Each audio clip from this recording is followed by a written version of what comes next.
Usai penetapan tersangka terkait kasus alat perekam yang ditemukan mahasiswa di dalam toilet kampus, kini pihak kampus berencana akan memberikan sanksi pemecatan tidak terhormat kepada tersangka. Hal tersebut disampaikan oleh Dekan Fakultas Hukum dan Syariah setelah menggelar rapat pimpinan di ruangan Rektor Universitas Islam Negeri Makassar.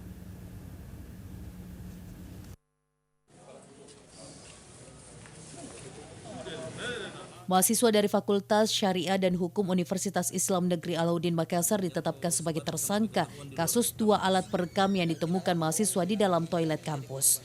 Pemilik alat perekam yang berinisial AA, mahasiswa semester 5 ini ditetapkan sebagai tersangka pada tanggal 10 November 2019 lalu.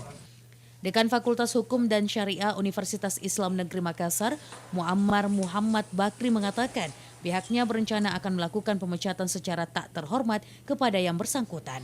Hal itu pun disetujui setelah sejumlah pimpinan kampus melakukan rapat tertutup di ruangan rektor pasca kejadian ini.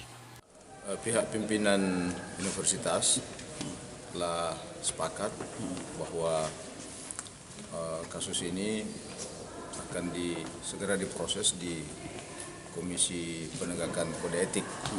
Jadi kita sepakati bahwa sanksi terberat akan diberikan kepada yang bersangkutan. Seperti apa sanksi yang berat itu? Sanksi yang terberat sesuai dengan kode etik bahwa pemecatan tanpa hormat. Selain itu, kasus kamera dalam toilet ini juga memberikan dampak kepada mahasiswa, di mana hal ini rencananya akan dilakukan oleh pihak kampus untuk melakukan pembinaan dan perbaikan sejumlah fasilitas kampus yang ada. Aisyarudin Arbab, Celebes TV.